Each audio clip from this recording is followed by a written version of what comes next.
வணக்கம். சற்று முன் கிடைக்கப்பெற்ற மிக முக்கியமான செய்தி ஒன்று வெளியாகி உள்ளது. திராவிட முன்னேற்ற கழகத்தின் தலைவரும் தமிழக முதல்வருமான ஸ்டாலின் அவர்களது எம்எல்ஏ பதவி பறிபோவது உறுதிதான் என்ற தகவல் தற்பொழுது கிடைக்கப்பெற்றுள்ளது.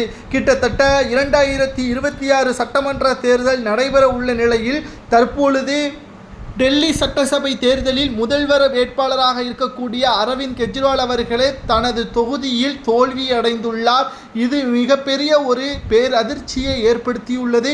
கடந்த 2 முறை முதல்வராக தேர்வு செய்யப்பட்டவர்தான் அரவிந்த் கெஜ்ரிவால் அவர்கள் 3வது முறை ஆட்சியை கைப்பற்றி விடலாம் என்று நினைத்து கொண்டிருந்த நிலையில் தற்பொழுது மிகப்பெரிய ஒரு தோல்வியும் 24 இடங்களை மட்டும்தான் கைப்பற்றக்கூடிய வகையில் தற்பொழுது முடிவுகள் வெளியாகி கொண்டிருக்கிறது. பெரும்பான்மையுடன் ஆட்சியே தற்பொழுது பாஜக அமைக்கும் என்ற தகவலும் வெளியாகியுள்ளது.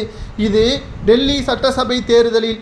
ஆனால் 2026 சட்டமன்ற தேர்தல் தமிழகத்தில் நடைபெற உள்ளதல்லவா? அதில் கொளத்தூர் தொகுதியில் ஸ்டாலின் அவர்கள் போட்டியிடுகிறார். அதில் நிச்சயமாக ஸ்டாலின் அவர்கள் வெற்றியடைவதற்கு வாய்ப்பு இல்லை என்றும் அந்த தொகுதியில் மழைக்காலத்தின் பொழுது பேரழிவை ஏற்படுத்தக்கூடிய வகையில் அமைந்திருக்கிறது என்றும் முதல்வர் ஸ்டாலின் அவர்களது வீட்டிற்கு அருகாமையிலும் உதயநிதி ஸ்டாலின் அவர்களது வீட்டிற்கு அருகாமையிலும் மட்டும்தான் சாலைகள் போடப்பட்டுள்ளது. மழைநீர் வடிகால் தொட்டி அமைக்கப்பட்டுள்ளது. கொளத்தூர் தொகுதி முழுவதுமாக மூழ்கப்பட்டது என்பதையும் நாம் அறிவோம். தற்பொழுதுதான் கொளத்தூர் தொகுதியே நாம் கருத்துக்கணிப்பின் முடிவுகளில் பார்க்கும் பொழுது நிச்சயம் இந்த முறை ஸ்டாலின் அவர்கள் வெற்றியடைவது கடினம்தான் என்ற தகவல் வெளியாகியுள்ளது.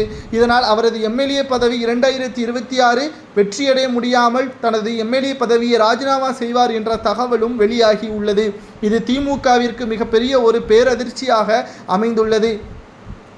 ஏனென்றால் 2 முறை தொடர்ச்சியாக ஆட்சி அமைத்த அரவிந்த் கெஜ்ரிவால் அவர்கள் ஆம் ஆத்மி டெல்லியில் தற்பொழுது எதிர்க்கட்சி அந்தஸ்தை கூட பெற்றிருக்கலாம். ஆனால் தனது தொகுதியிலேயே தோல்வி அடைந்து விட்டார் என்ற காரணத்தினால் தற்பொழுது மக்கள் ஆம் ஆத்மியை எந்த அளவிற்கு வைத்திருக்கிறார்கள் என்பதுதான் இங்கு விமர்சனமாகவும் பார்க்கக்கூடிய வகையில் அமைந்துள்ளது.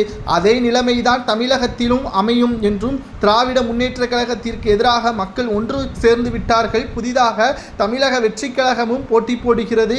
இந்த ஒரு சூழலை தகுந்த ஆதாரத்துடன் தமிழக மக்கள் கழகம் ஒட்டுமொத்தமாக வெற்றி அடையக்கூடிய வகையில் இருந்தால் திமுகவிற்கு மிகப்பெரிய ஒரு பேரிடியாகவும் வெற்றி வாய்ப்பை இழக்கக்கூடிய வகையில் அமையும். சரி, உங்களது கருத்துக்களை கூறுங்கள்.